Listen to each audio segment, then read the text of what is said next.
As I mentioned earlier, nung na-bankrupt ako, maraming beses na po ako na-bankrupt, pinag-aralan ko po, ano bang sinasabi ng Bible tungkol sa pagkita ng pera or how to manage money. Okay? And I discovered na even before the pandemic, Corona came, merong isang virus na dumating sa atin that is causing a pandemic.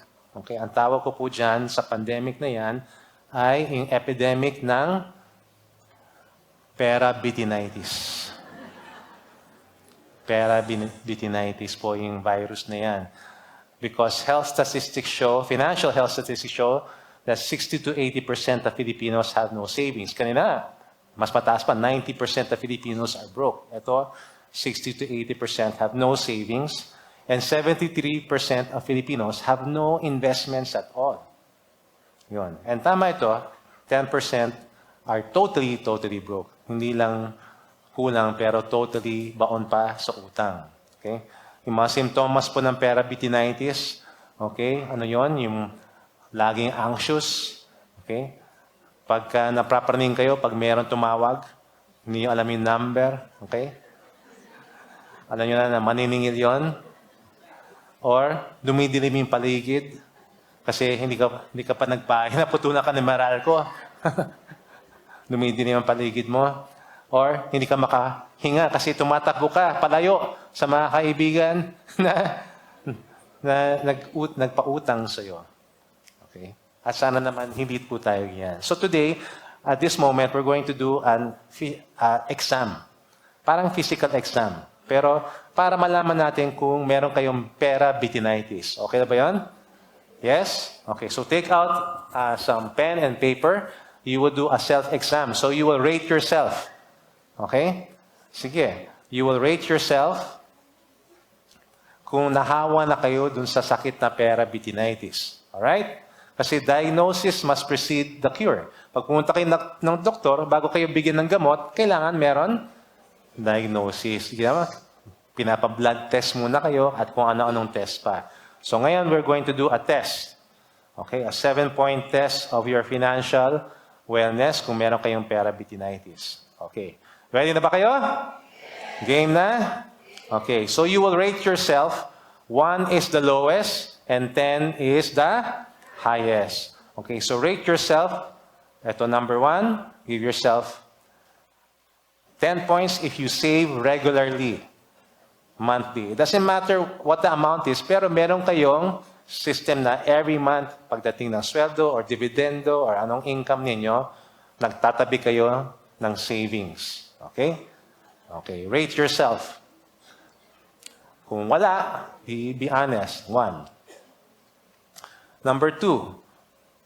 Okay? Rate yourself 1 to 10 if you regularly give to church. Okay? Whether it's tithe or offerings. If you're not a member yet of this church, it could be to charity. Okay? Basta it's a habit that you give. Okay? Rate yourself from 1 to 10. And then rate yourself from 1 to 10. Kung wala kayong utang, bigyan mo ng 10. Okay? I will say, yung utang na, kunyari mga credit card bills, utang kayo sa 5-6, or sa mga kamag-anak, okay? Pero kung may utang kayo naman na, kunyari, housing loan, okay lang yun. Okay? Okay lang yun.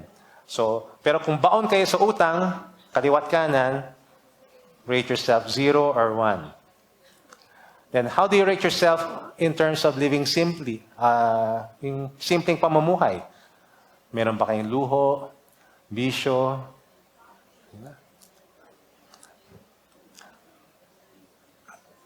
Kung wala naman, okay, then rate yourself 10 or 9.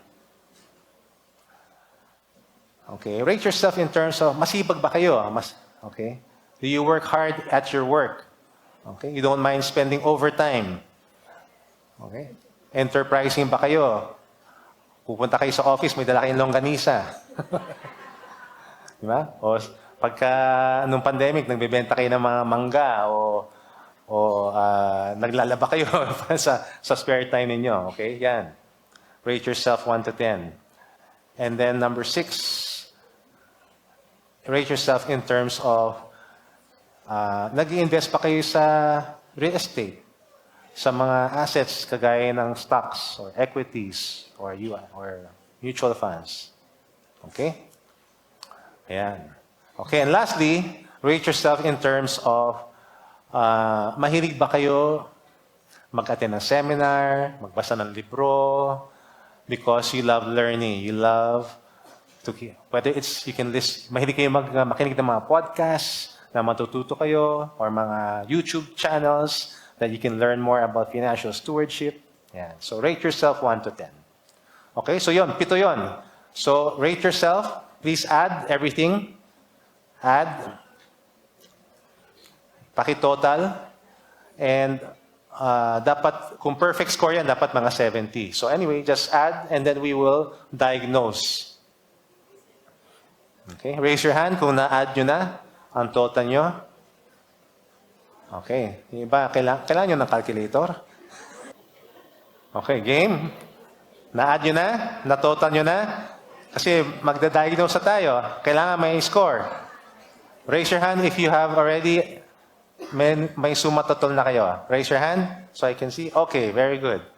Yung iba, pakitulungan nyo yung katabi nyo. Okay, game. Ready? Okay, so anong score nyo? Let's see. Okay, so tingnan natin yung diagnosis. Sino sa inyo nakascore ng 70? 70, meron ba? Perfect health. Okay, kung kayo nakascore ng 70, maimbita ko kayo dito, kayo na po ang magturo. At pati ako, wala naman ako dyan sa 70. Okay. 60 to 69. Meron ba? 60 to 69? Ayan. Okay, yan. Palapakan natin mga, ayan. So, magre-reseta po ako. Multivitamins lang po ang kailangan ninyo.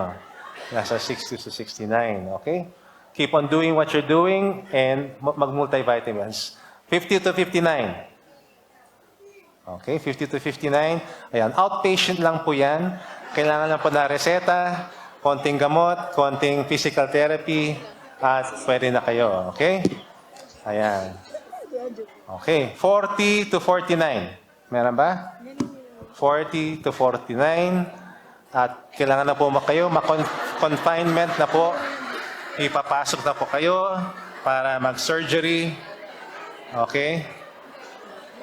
Ayan. 30 to 39.